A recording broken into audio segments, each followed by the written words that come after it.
why are we here? And what's with the garish, I think is the polite way of putting it, colour scheme for the intro slides for the podcast? Well, there was only ever going to be one artistic direction of travel, with two children of the 80s slightly let loose in a sort of creative director role, commissioning graphic designers. It's fair to say you and I both have sort of legacy tastes that were formed in the crucible of day glow socks, Stabilo fluorescent pins.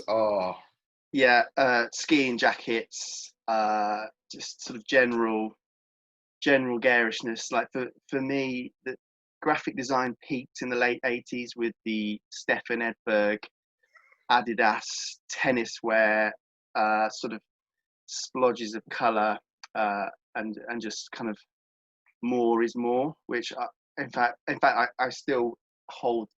I've still got the trainers. Well, the reissue. This is the reissue of the Stefan Edberg, and as you'll see from the riot of pinks and purples and blues, it's that taste has never left me. So it's important that we are true to ourselves in the brand that we create and execute. As everyone says, you know, your brand isn't just about colours and logos. It's about who you are and what you do. And what we do is neon and stands out, we could say. So I kind of, that's where we came from with this. I am slightly concerned that we are betting the farm on appealing to quite a narrow slice of the public sector, both here in the UK and internationally, with our approach to colour. But you know, these are the colours of the internet, as you always tell me. I don't know what that means, but perhaps you could elaborate. It's a theory I have that the internet has obviously started off being that sort of challenger sort of platform for content relative to sort of analog and print. And obviously one of the things that was always very easy to do online is basically sort of jazz up the design of pages. Now, obviously there's a few missteps in the early days of the internet for those who were around to remember. But certainly for me, the internet has always been characterized by sort of a disruptive sort of design element, and colour's been a big part of that. So think of it sort of, I suppose, as the colour palette equivalent to interrupter pop-up ads and all the rest of it.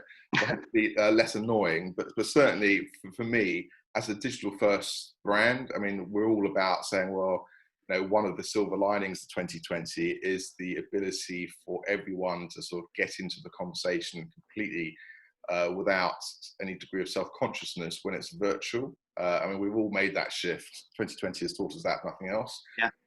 And so obviously what we're doing at scale with GovX Digital as a conference is just saying, well, you know, when you remove the walls from a physical venue and say that everyone's invited, what can you do differently in terms of the sort of conversations you can engineer? But so anyway, so when I say sort of it's the colour of the internet, I think that's entirely appropriate. And obviously, you know, I have to admit to liking sort of bright colour schemes as you said. You know, Exhibit A obviously is today's rather alluring sort of orange number. Yeah, I like the fact that you've sort of moved into the autumnal colour palette of the wardrobe. That's excellent. I feel like we may have slightly driven down a cul-de-sac here that we need to reverse out of. Why are we here, James? What is this thing we're in, the upload? Perhaps we should explain what that's about.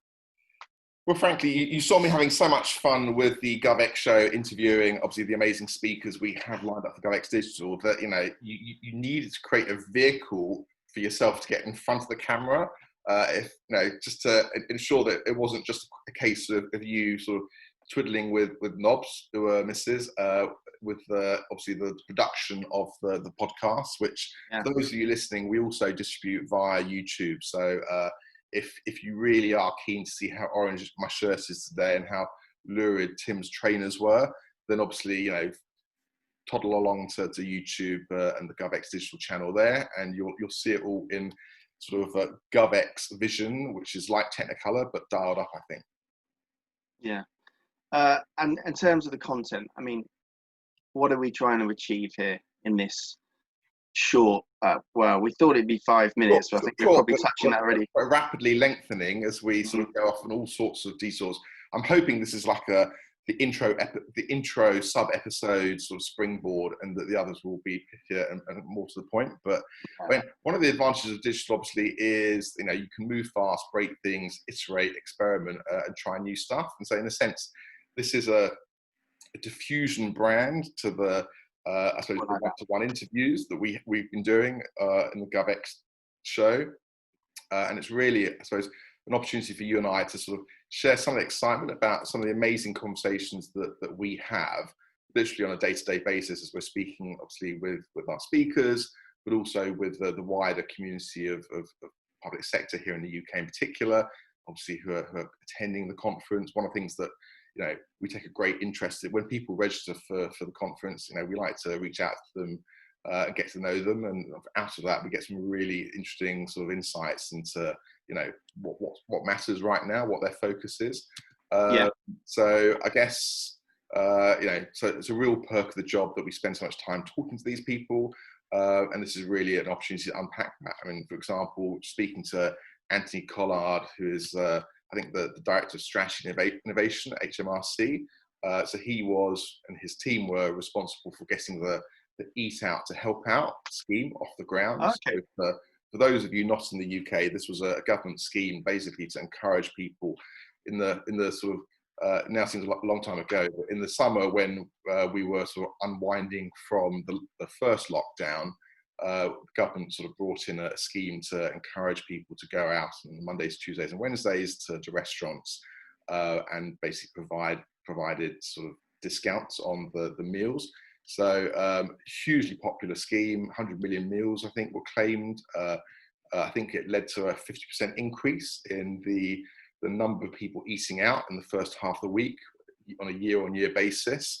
So just an amazing example of a program that was developed, practically in 5 minutes and then rolled out by a team sort of working all hours. And just an example that, government has always been making a difference, but in 2020, we're seeing sort of the wider public is directly engaging with the difference that civil servants and local government officials are making here in the UK and indeed around the world. So that's just one example, and we just want to make sure that when we have these conversations, and where we're allowed to, obviously, we just share it with a broader audience. Yeah, I mean, it's interesting. At the risk of playing COVID bingo and hitting all those kind of buzzwords around new normal and nothing will be the same again, and governments all around the world, and we've been speaking to government colleagues in Denmark and so on, who rolled out 5 programs in a week in terms of their compensation schemes.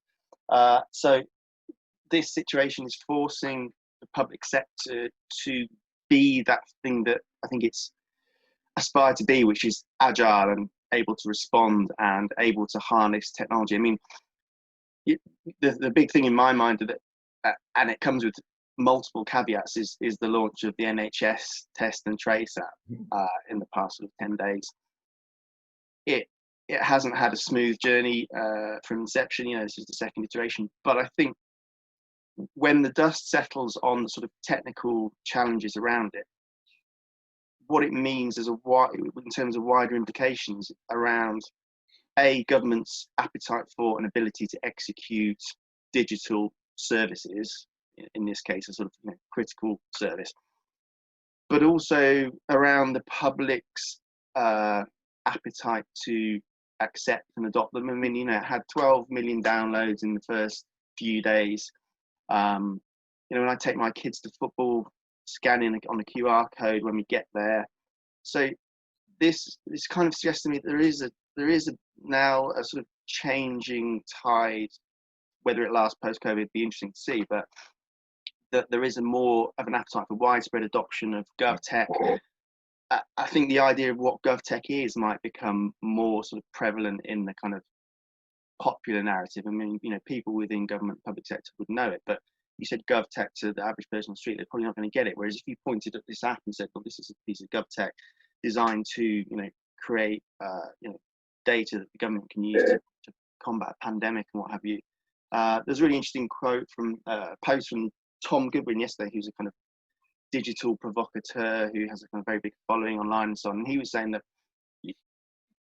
nobody's talking about the fact that having an app as a primary means of tackling COVID is a potential risk in terms of leaving people behind, you know, people that aren't in any way digitally literate, don't have smartphones or what have you. But that's always going to be the case. So is it time that everybody just sort of takes a deep breath and says, right, we have to go for it now. We have to make the move to a digital first provision of public services, public safety, public well-being, what it might be. I mean, you know, Yeah, people in the 70s and 80s have had mobile phones in their lives now. So the idea of people who have completely sort of, the digital world has passed them by, it's fading. There are still people there, and we can't leave them behind. I think there's a change coming.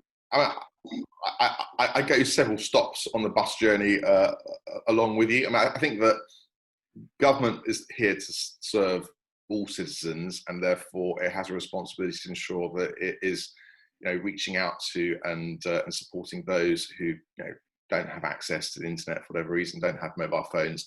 I think that, you know, test and trace, of which the app is a key part, is a lot bigger than just the app. But certainly, you know, I think that the app has really. Have you used it? Have you downloaded it? I mean, I have.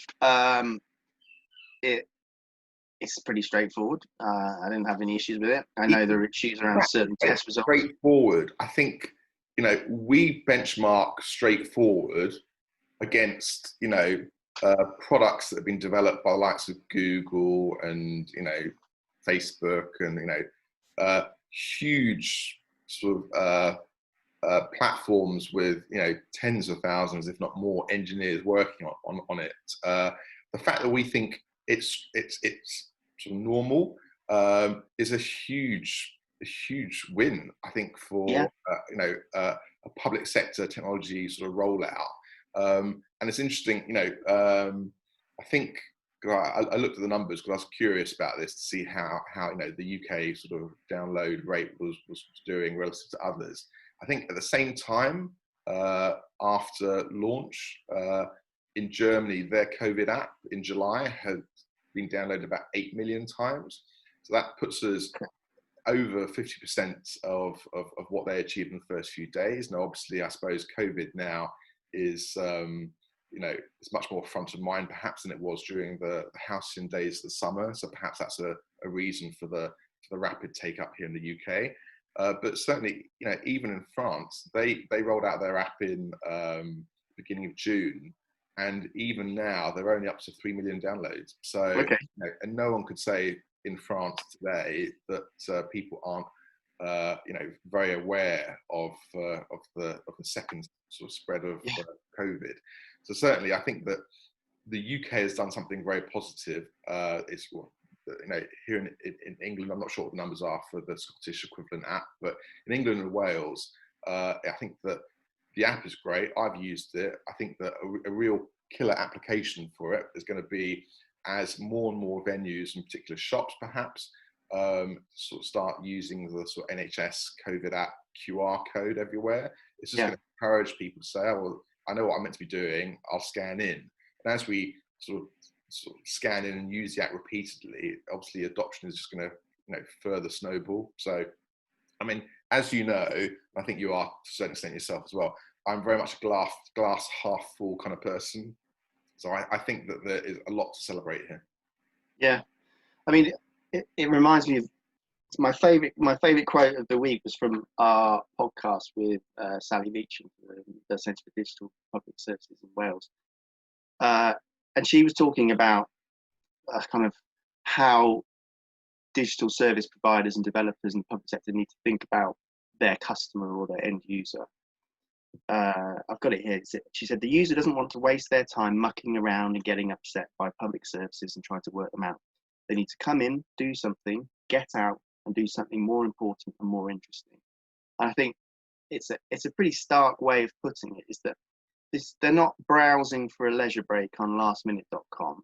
It's a piece of necessary admin, public information, public safety. So the more you can do to make it as streamlined and non-sticky as possible, it's kind of job done. So going back to what you said, you know, frames of reference around the NHS app might be, oh, well, the UX on an Apple app might be different, but you're not comparing like for like here. So it's a kind of pointless comparison. So I think, again, it's about that adoption and how the public's going to perceive it. I mean, in a sense, we benchmark the user experience against sort of brands, as I mentioned before, who, in a sense, they want us to live in their online experience, their digital experience. And so they want to create a sort of very sticky experience where, in a sense, government sort of technology sort of rollouts understand that, you know, I don't want to spend my time in an NHS app, I want to use it, but get in, get on, get out. Likewise, you know, if I'm dealing with you know, sort of personal tax and stuff online, I don't want to be spending hours there. The government doesn't want to keep me there. It wants to sort of satisfy my want in as short a period of time as possible, so that I finish the transaction and that something is achieved before I sort of lose interest or get distracted by the, you know, real life. So there's an interesting tension here that, you know, whilst we benchmark a service against the likes of, you know, as I said, the key brands I was talking about, the online consumer brands, the role of that government digital user experience is very different. It's not trying to promote stickiness. It's trying to you know, be as friction free as possible. Yeah. So you picked up on Sally. I mean, obviously that was a lovely sort of interview we had with her. She's obviously, you know, now a really exciting times in the Welsh public sector, because effectively the devolved administration is working very closely across the public sector in Wales, so local government, but also healthcare, to sort of really sort of push, I guess, sort of common sort of standards, common sort of audit of the skills available to enable the next generation of services, and obviously sort of build those sort of those interconnected services across sort of functional silos. So I know that she's going to be speaking in the Agile Government session. That's on the second day of our event on the 18th, and she's been matched up by Terry Makecourt, and I always get this wrong, who's the CCO of the UK Hydrographic office, and then Catherine Benjamin, who is the Deputy CTO of New York City. So again, you know, what Wales is doing is really interesting, and sort of just bringing that into a conversation alongside, you know, Terry with his sort of central government hat, and then, you know, getting that sort of completely sort of not quite left field perspective, but you know, an interesting perspective from one of the real sort of pace setters in North America in terms of city administration.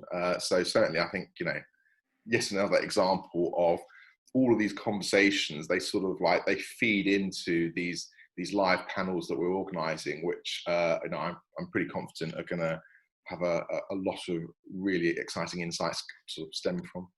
Yeah, and if nothing else, we get to enjoy you saying the word hydrographic, yes, which I always enjoy the intake of breath and the pause as you process that. It's not hydroponic, it's hydrographic. I'm almost certain that I'll get it wrong at some point as well.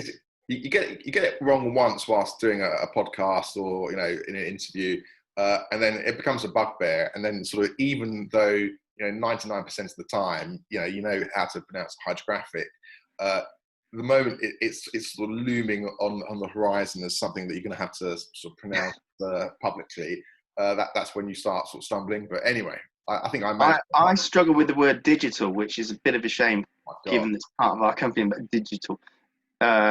I'm practicing it. I think I need to say it slower. That's the trick. If it's not digital, what else is it? It's just the soft j in the middle just trips me. Digital. Yeah, I know how to say it. I'm probably going to sort of say digital from now on, but I'll try. It's not that I don't understand how the word is pronounced. It's actually getting the word out. Anyway, is there anything else burning in your brain that you need to share with us, or are you going to let me get on with my day? What else to say? There was one thing. I mean, so one of the sessions, well, we'll come to that in a second, but I mean, I saw that over in Europe, a Dutch court just ordered officials to stop using an algorithm on the grounds that it was discriminating against immigrants and people in low-income households, which I thought was quite interesting because we saw something similar to that happen earlier this year.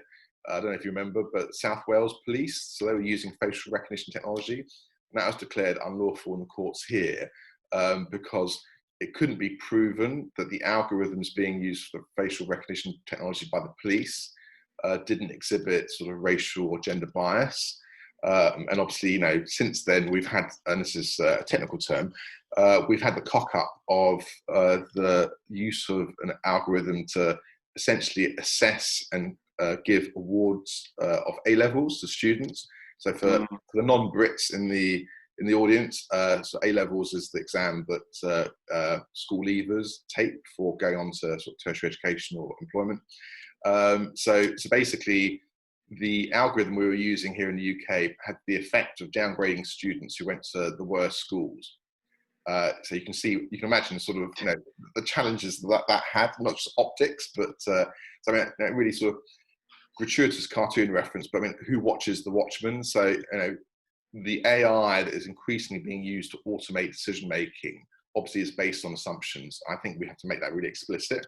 So one of the things that I thought was a bit interesting was that off the back of these various cases in Europe, Helsinki and Amsterdam have announced that I think it's an algorithm register. So this is where the city governments are basically requiring all the algorithms being used for AI in their cities to be sort of listed publicly, so that sort of third parties can interrogate, sort of, you know, community groups can basically say, I want to look at the AI, the algorithm, the model, the data set used to train the algorithm, so I can work out what assumptions have been made and whether there's sort of, you know, unconscious bias that's crept in. So I think that's quite interesting because we're really seeing sort of the ethical dimension of AI sort of creep into this.